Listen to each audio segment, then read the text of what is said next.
don't put it up. Make him wanna.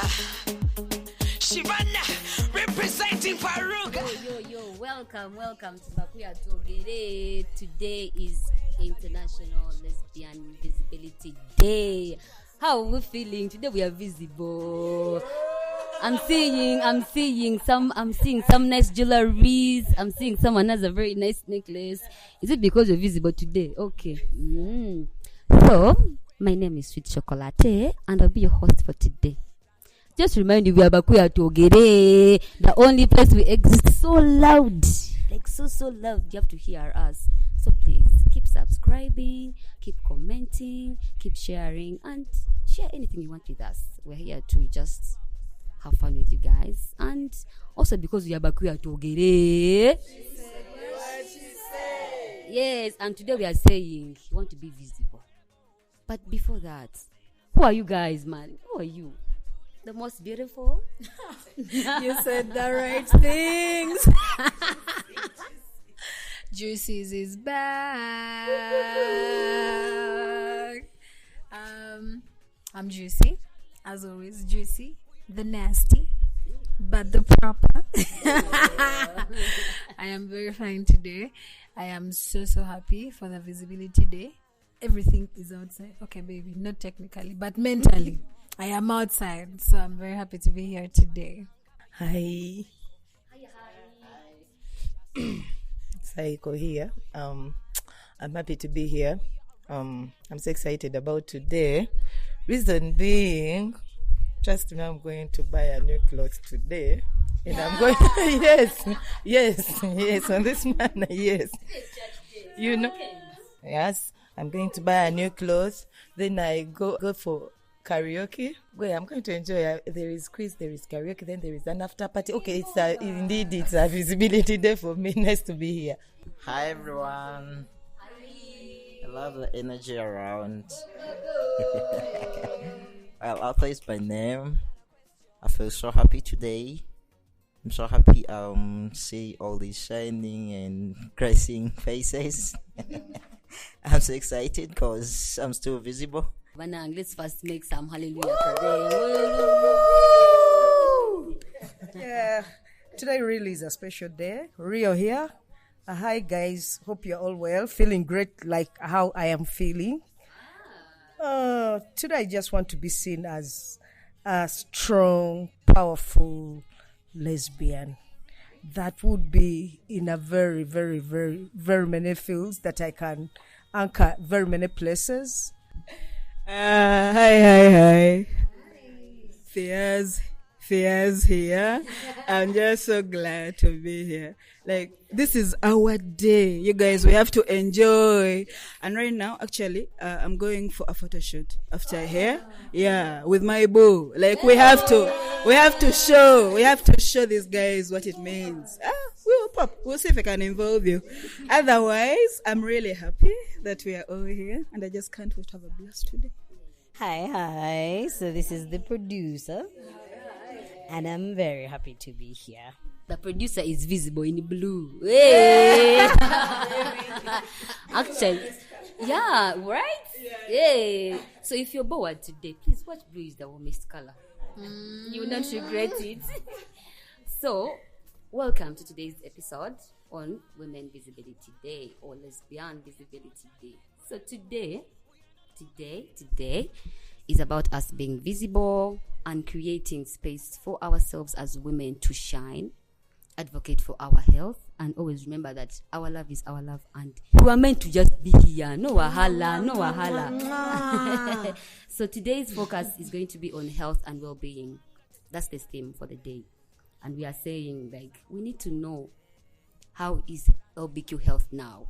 What has changed and what is still happening? We've always just strived to make women's health a priority, even though we've faced a milestone of challenges. Just being invited for a meeting at MAPI or just to be invited in a space where there's like, it always felt amazing. So today, we are on that recap. The now, the before, and even the now. Like, how is that journey? We've seen, as Farouk, so much has changed. Like, so much has changed. We now have DIC on wheels, just give us a call. We're at your door with your medication. Before we had the DIC, this is all about resilience, right? So I want to hear from all of us today. The journey is so amazing because when you look back 10 years back and you look at us today right now, it is really, we say, the ones who are spiritual or in faith field, we shall say Ebenezer. That's the far the Lord has brought us, because it has been a journey, a really, really, really big, long journey. We used not to have DICs. That is 10 years. I'm talking about 10 years back. We used not to have DICs assigned or attached to our organizations. These DICs are drop-in centers where people get first aid, health, drugs, and counseling and all that. And right now we have them.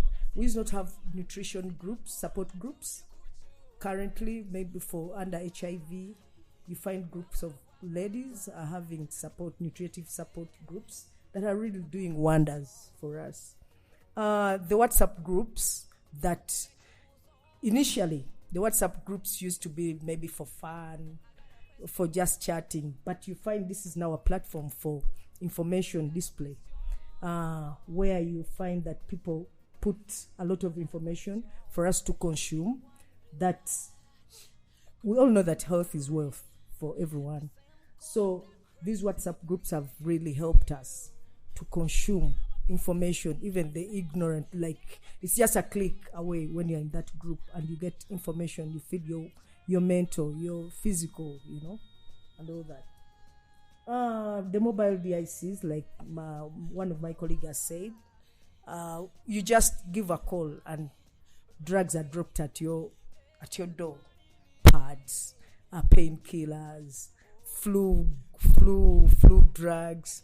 It's just you guys. The Lord has just brought us. And how does that make you feel? How does that make you a winner on this day today, having all that changes? Of course, that is a milestone for me. I look at like it's an achievement, and I'm seeing health just before me. Like, there are not a lot of challenges that I would go maybe to the hospital, look for a painkiller, a lot of transport burdens. Sometimes just make a call and everything is just, you can now quickly access medication and We treatment. shall see if someone else has something else to say differently. Yes. Okay. Fears here.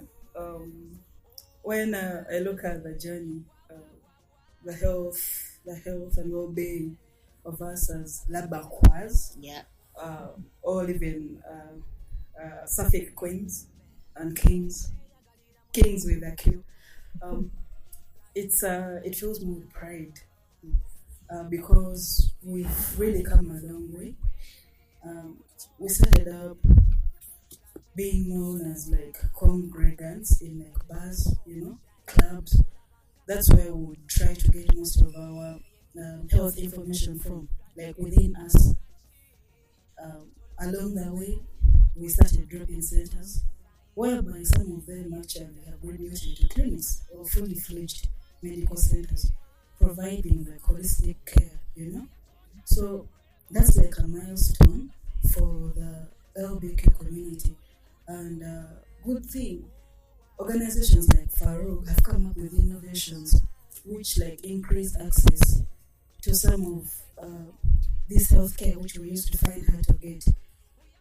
The clinic on wheels, that telehealth, it helps us not to be in lines and be like looked at as disgusting animals, It's now easier to just be in the comfort of your home.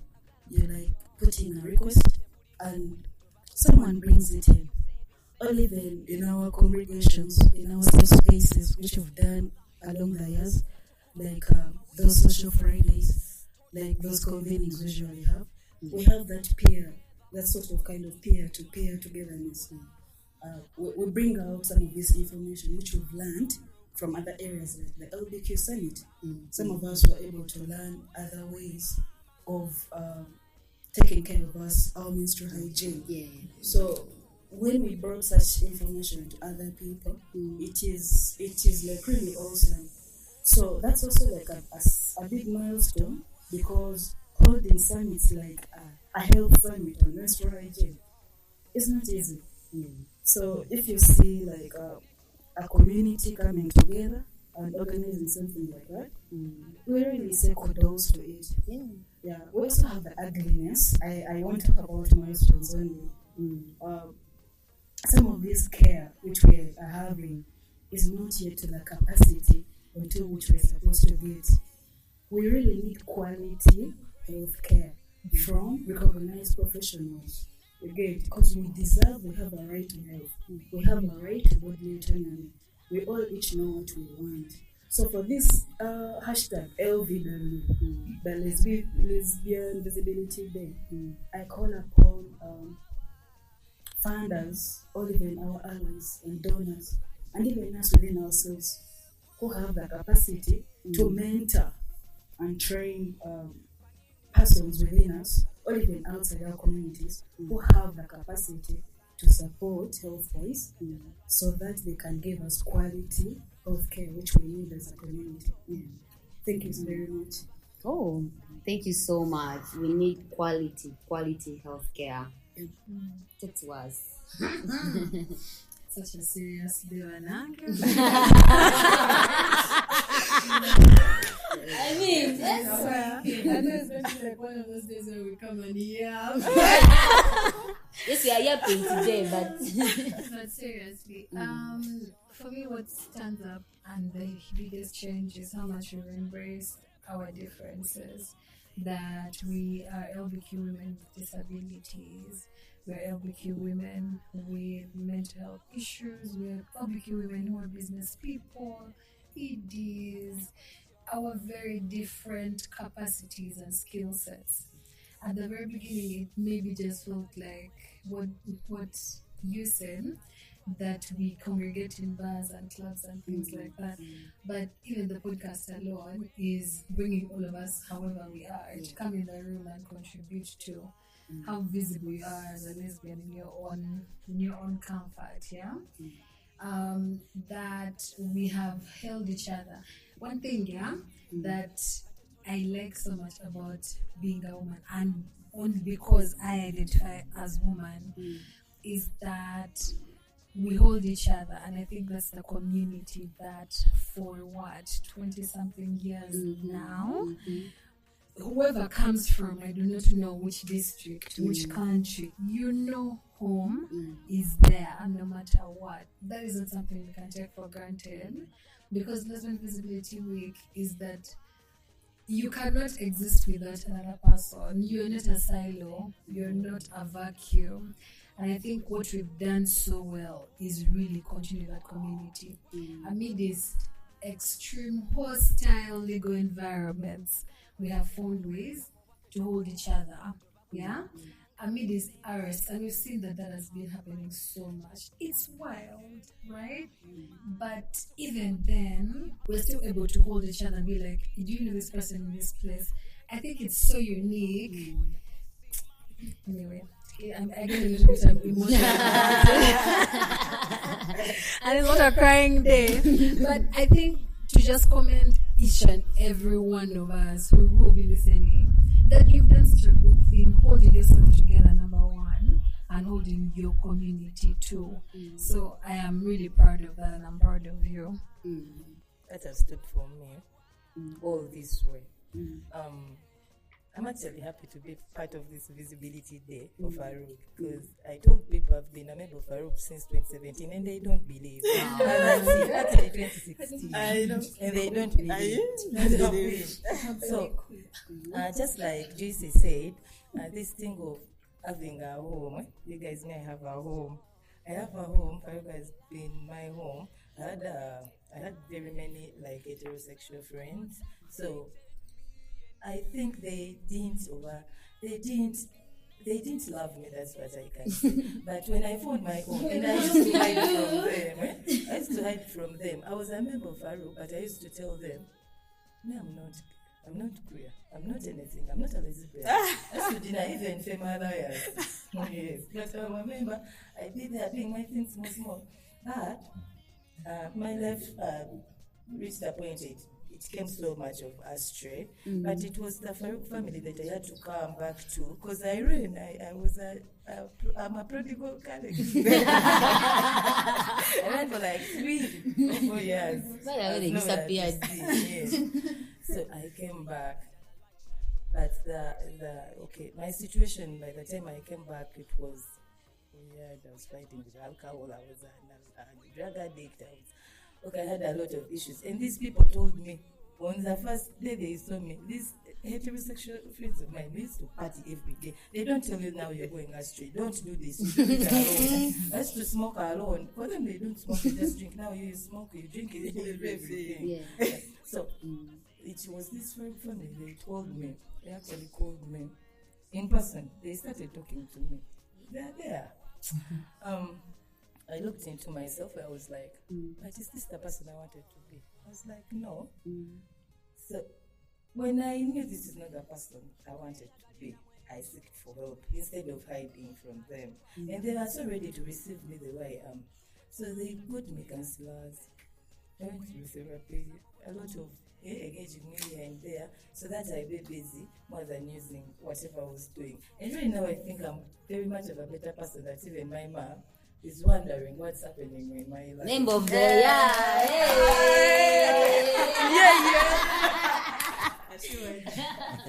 Just talk about the journey of like self-realization and like knowing where you belong. So I love that for Member of the year. Well, yeah. After here again, as the saying goes, east or west. Home is Best. Yeah, I can't express how I'm feeling right now, and it's good. It's still a day. Yeah. It's a visibility day. I'm so visible. Thank you. People cannot see, but what is standing out most for me is the journey we've come from. Way before, during those years, on such days, we'd just gather, network, drink. Little did you know that maybe what you were doing was going to turn out good or bad.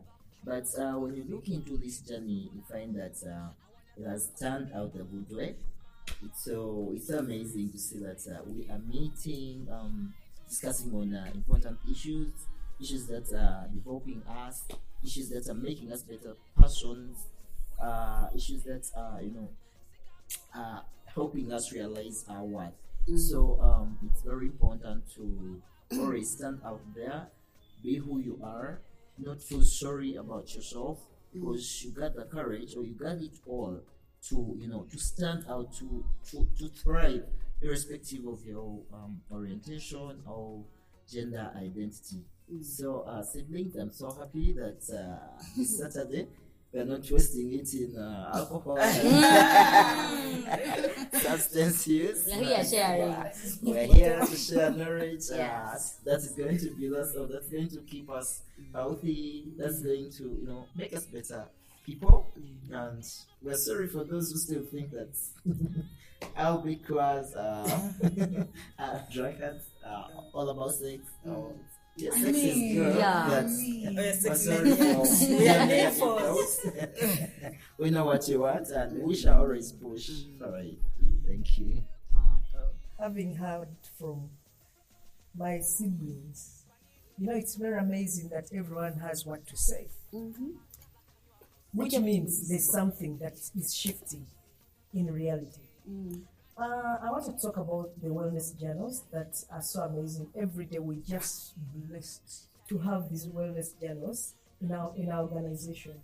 And these are journals that, to me, I look at them as testimonies or her story that up each other. Like you hear someone's story and it is really doing for you. It is really doing well for you.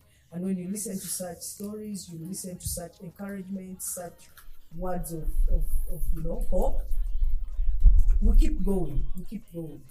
That is one thing that used not to happen also prior, and we are experiencing it right now.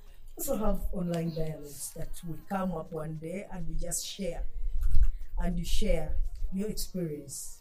when your sister, when your brother, when your other person feels or they hear this, it is hope that you're giving them. And this is so amazing. It has shifted our lifestyles. It has really helped us, most of us, and we shall live to tell the story. Maybe just to add on something, like it feels amazing to be part of like the wellness channels because you believe like you're not the only one. Like in terms when you're feeling so lonely or isolated, you just know like at least 10 colleagues of you are going through the same journal. And for every feeling, your own feelings, it's just going to feel a bit better. So good. I like that you experiment with the journals. Okay, thank you. That person who makes journals, tell that person I love them so much. Very much. Because the last time I tried to kill myself, I ended up so like 2 weeks in the hospital. That was my wow suicide. It was so. But one day, that person who sends journals sent a journal. That day she woke up at 4. 4. So at 4, I'm looking at myself, bleeding like. I read that journal. I think this person was also down to my point that I took this journal inside. It gave me self-love. For the 30 years that I've had on this planet, I've not had that thing of self-loving. I feel like I'm not loved. I also hate myself. What?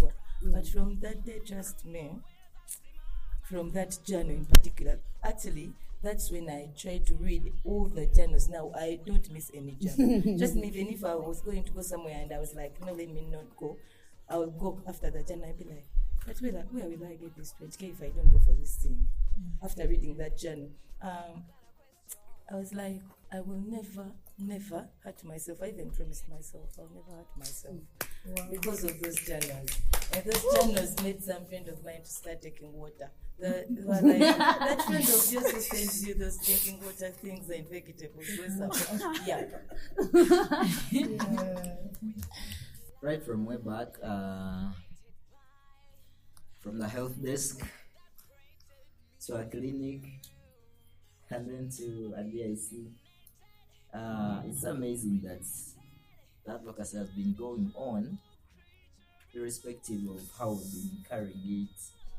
But it's really a journey that we have to appreciate, because when we look at LBQ advocacy, there has been a lot of shifts.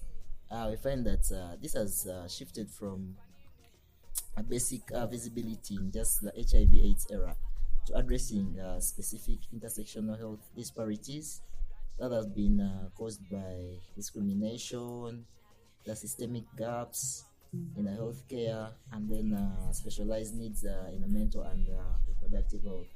And one most key change I'm so happy about is that we are now addressing mental health disparities. The fact that LBQ women undergo through a lot, internalized acceptancy, then you come to the external grievances that come in, you find that our mental health has been so much affected. So that's why when we are advocating, we saw it very important to focus on mental health. And now we prioritize the high rates of mental health issues, and we see that at least there have been a shift in how these issues have been handled in mainstream. Yeah. Thank you so much. Oh yeah. Another milestone. We're going to talk about the goodies. Of this journey. I thought you like goodies. What does your mind?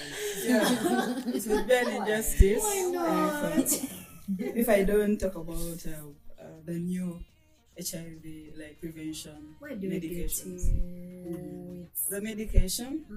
Okay, so right now there are a few doses, and there's a specific targeted number of people who are going to receive it. Yeah, it's not yet fully fledged operation of we now have this injectable fully it's fully accessible. There are still a few doses, but with time, more doses are going to be flown in for everyone. And another thing we shouldn't forget is it is an expensive drug. Because what is it called? Luna what? Luna Lenacapavir. Yes, it's a drug. It's an antiretroviral. That means if I have HIV or if I'm diagnosed with the virus, I can still take it. You get? Oh, Yes. But like first briefly tell us a bit about, because many times women we have there's lots of changes with prep in how we take prep. Sijui 1 week, sijui 2 months. So tell us with this injectable, what is it? How does it look like, and how it's going to work for our community? Okay.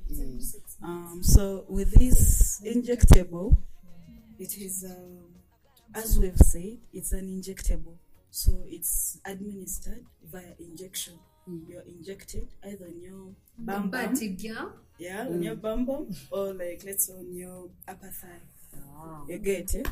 So this drug works like for 6 months. You get?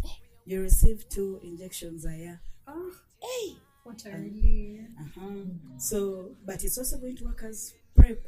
Also, PrEP is pre-exposure. Yeah, like this is something I take before I involve myself with like unprotected sex.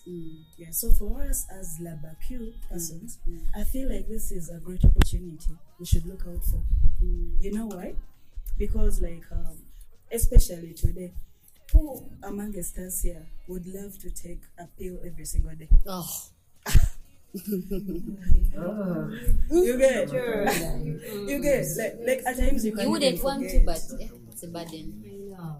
And at times you forget because you be like, maybe you're chilling here, people are seeing you bending your back. You get? So I feel like this ARV, you get it? This PrEP medication, it's going to prevent us. ARV, is it an ARV? Yes, I said it's an antiretroviral drug. It's not a PrEP. It's both. It's both. It's both. Yeah, like PrEP medicine, they're usually also ARVs. Okay. Yeah, but now what makes this one different is like it's awesome. Just 2 injections a year. And you know, it also reduces stigma among us. I don't have always to go to the pill pharmacy to get each time they're seeing me lining up. So when you get your injection, you don't have to go for a refill each time. Like, I need a PrEP refill. You don't have to more people, and you also don't have to feel like someone is forcing you, or like people are looking at you weirdly. You're going to get your things, they're judging you. This is something private, confidential, and flexible. And it has no risks, guys. Doesn't it? It didn't. It has 99% protection. I have questions. I cannot help but be curious. Most of these drugs, like PrEP, or maybe this is a misconception or a myth that I've had from people's experiences, that it has an effect on people on women's hormones. Does this one have the same issue? Because as you know, pre-existing conditions that some people might be having, does this affect them, or does it affect any other drug that they're taking, like maybe one for maybe antidepressants, anti-anxiety, or maybe they're on family planning, the pill a day? How does it interact with other drugs that someone may be taking? And also, who needs to take it? All right. Obviously, it's for those who are most at risk. You get? That means if like I'm a female lesbian or a female bisexual person, you get it, and I do sex work, I'm really eligible for this kind of thing because my work puts me at risk of acquiring the virus. You get it? Outside of us, we also have these MSMs, transgender persons. You get the key and vulnerable populations. You know them, right? Yeah. So about the interactions of this drug with other drugs. It has 99% potency. You get? That means there's minimal risk, even while interacting with other drugs like antidepressants. Yeah, it's metabolized via the liver. So that means if you take enough water within your body, you eat enough vegetable, you reduce on your alcohol intake, you don't over smoke like 7 packs a day. You can smoke like 2 as you continue. You get it? But you don't overdo it.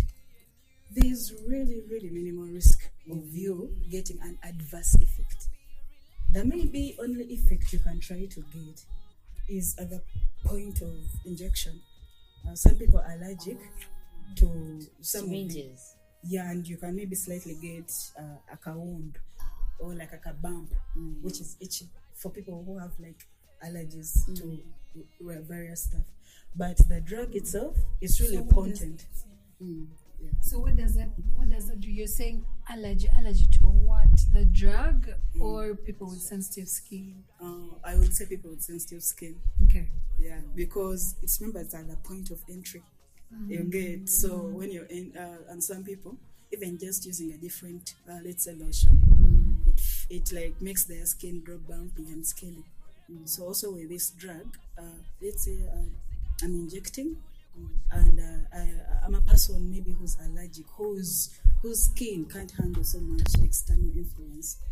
I might get a reaction to that which is entering, but it's not the drug to itself. No, the drug goes into your muscle. It does not go in blood or anywhere. It's intramuscular. That's why we give us here and then here when let's say it's so like you have nowhere ready to inject. That's when you can go for the upper arms. Yeah, but it's mainly our thigh, right?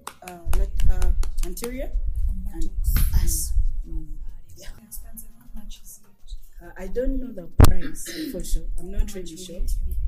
But the estimate, okay, roughly right now, a small pill, a small bottle of like let's say tenofovir, an art drug, or let's say carbotegravir or something. It's like $100 USD. You get just that small bottle. You get. So now this is an injectable, just 6 months.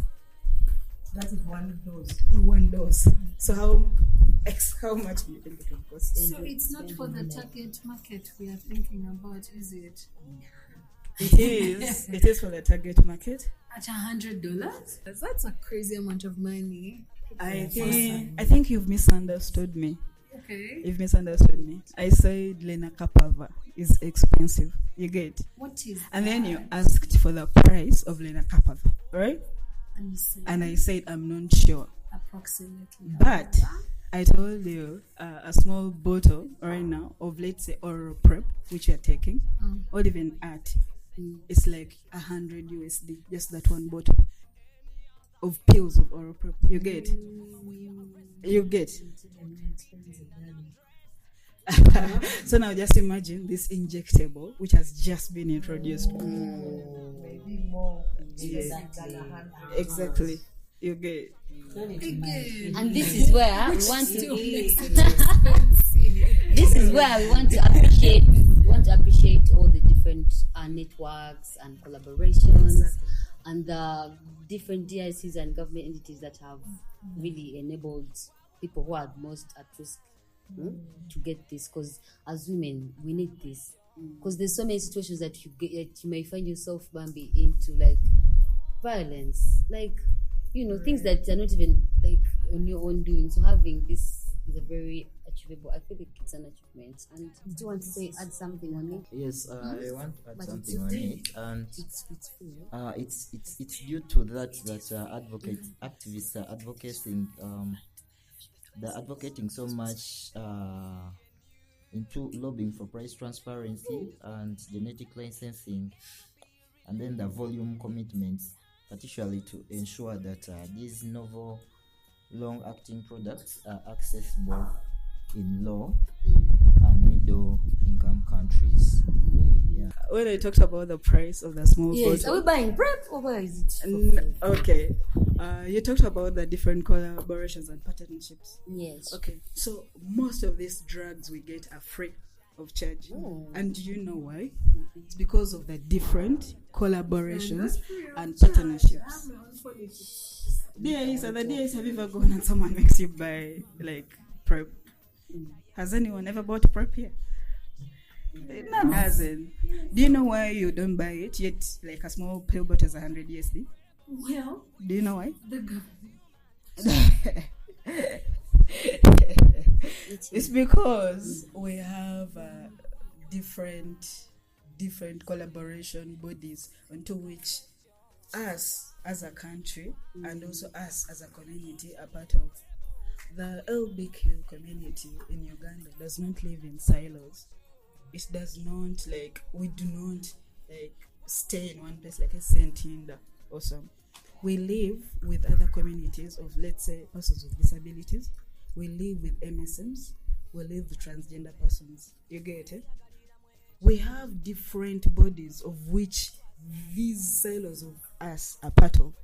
Like, let's say, the Global Fund. You get? Like the UN Women. You get?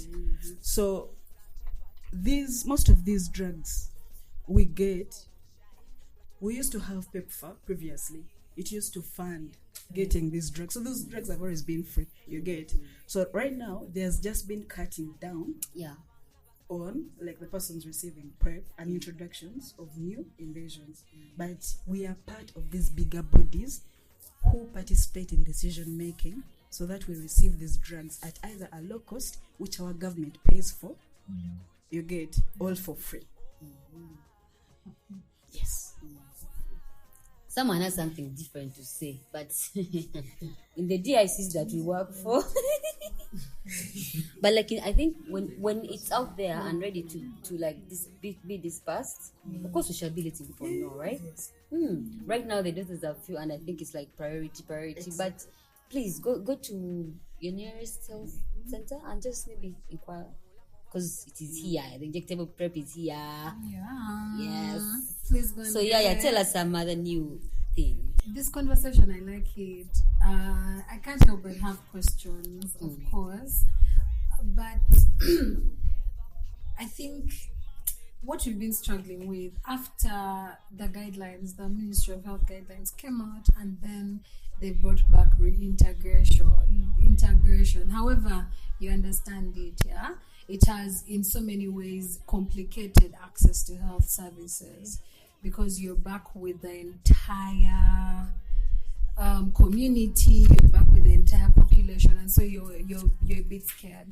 But as ministry moves on, and I think also as community as we move, I think this will maybe bring back the conversations. I remember early this year there have been conversations with Global Fund and other organizations, and because right now there have been consultative processes going on for HIV funding coming back, which means we have to welcome the opportunity that there will be change in how health services are being accessed right now.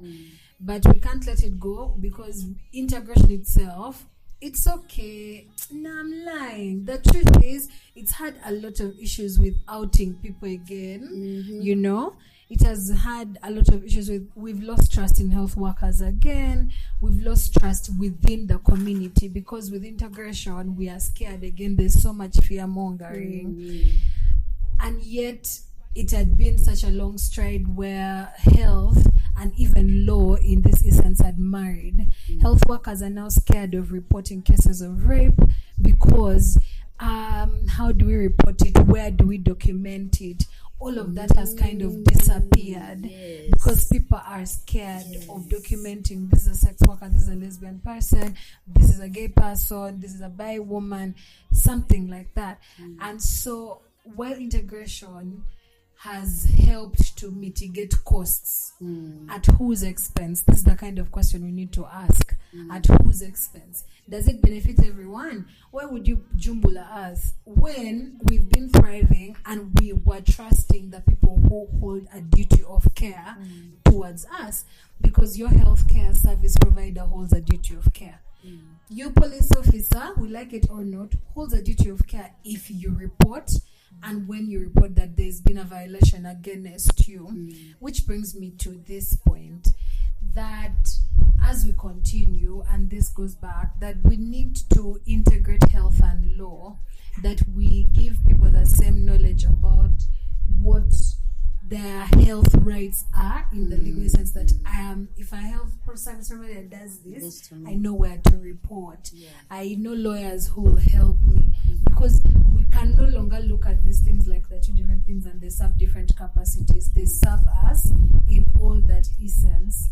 With the mobile clinic, with the mobile DIC, I think it's a good point to include as legal service provider as well, to be there and speak to community or speak to the person for them to understand. And I will be giving my services in that regard. Kalango. You better put your Gere podcast for this Kalango.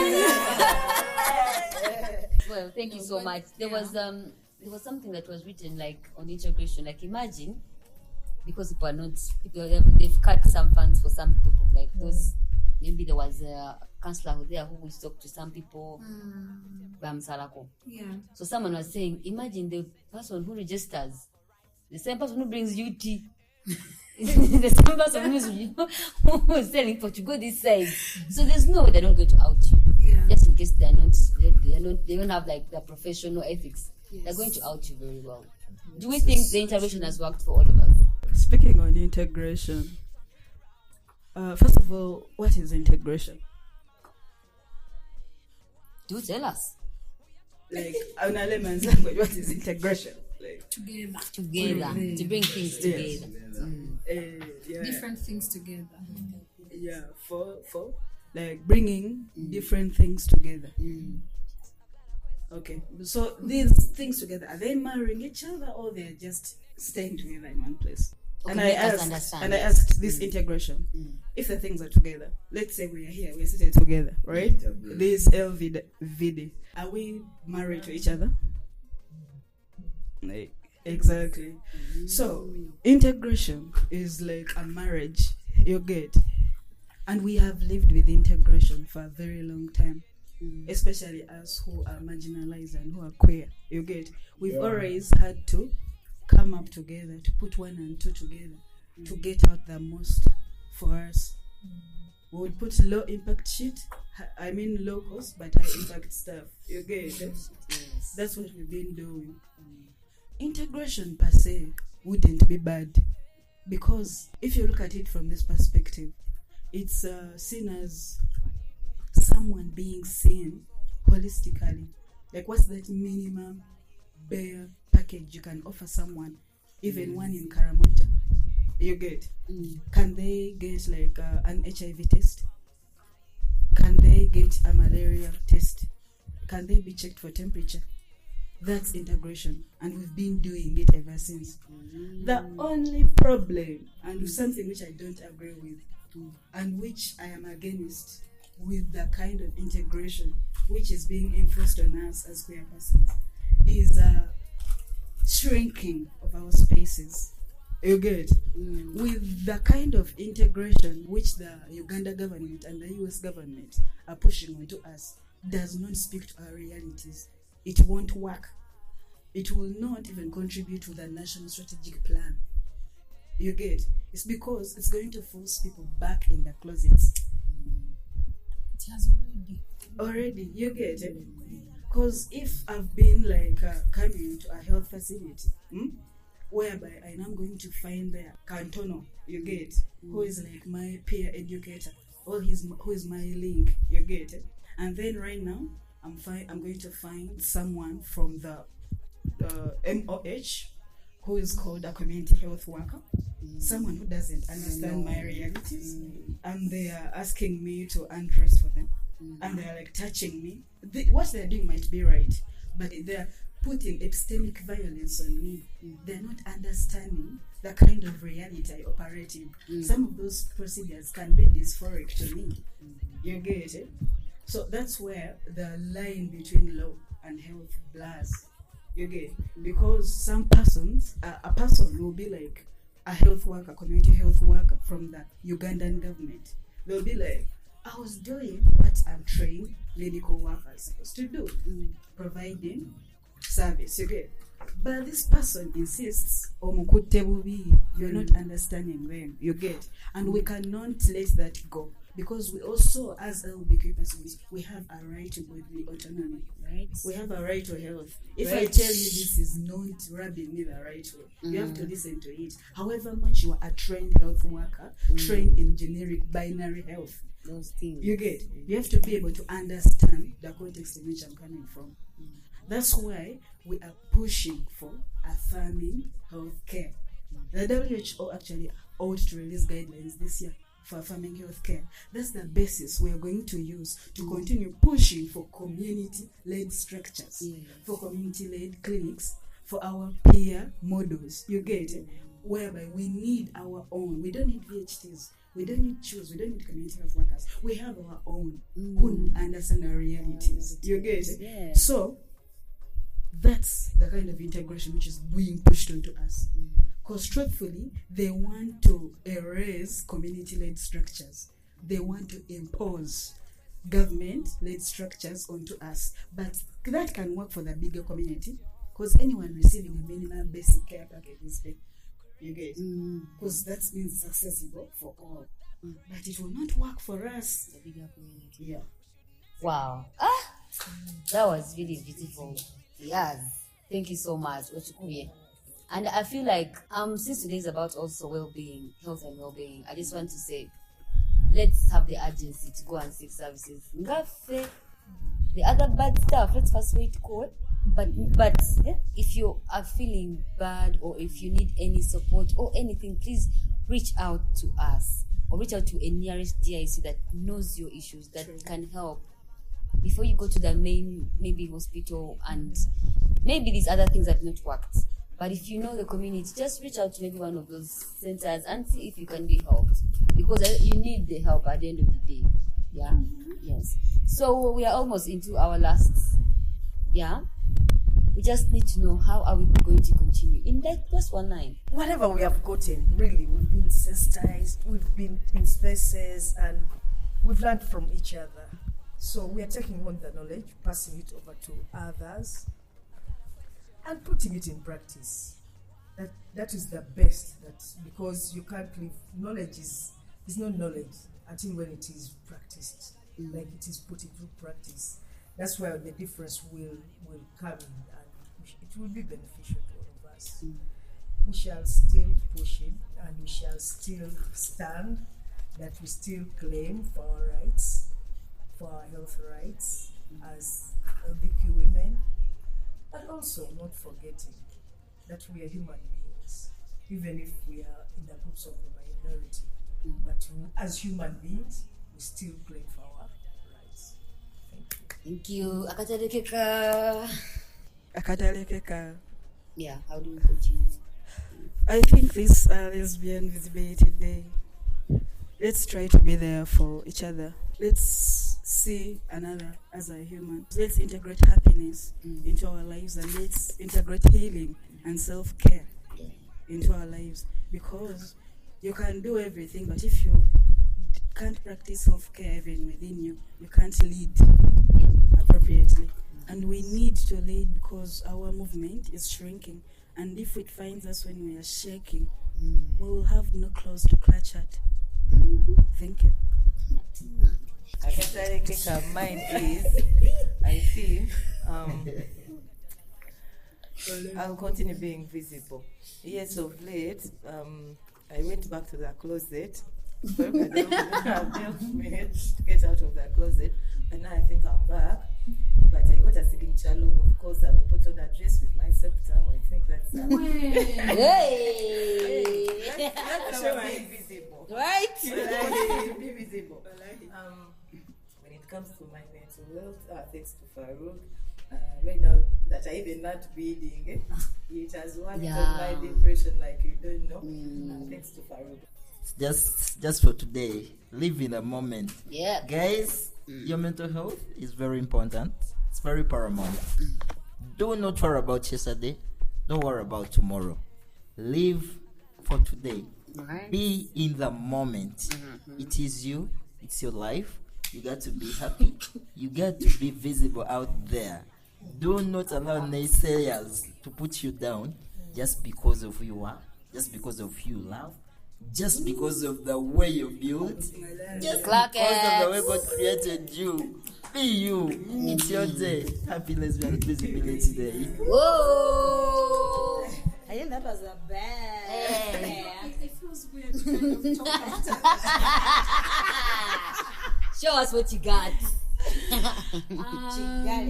Wear your rainbow. Oh. At all costs, wear your colors. One thing that everyone will know is if you wear your colors. Wear your colors, you guys. One thing, don't be those people that wear only black. Looking at sick.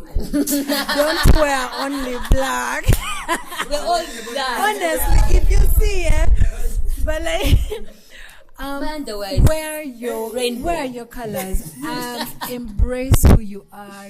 Don't ever hide yourself for any reason. At least if you're hiding it from outside, don't hide yourself from yourself. Write your journals, write your stories, celebrate yourself. Kiss your lover, kiss your partner, hug the people that love you. You know, have that photo shoot. yes. But more than that, stay curious and stay vigilant. Mwah. Like, stay absolutely safe. Please don't wear that rainbow if we're going to wear it from. You might get a stone. They all do nothing. Don't listen to yo. All in all, please stay safe. Please stay safe, and always your priority, your health matters. Whether you're celebrating on your own today, or celebrating your identity, or just showing up like how these ninjas did. Thank you so much. We appreciate you so much for always showing up. Just know we're doing this as we. Happy Lesbian Visibility Day. We've been back. We are together.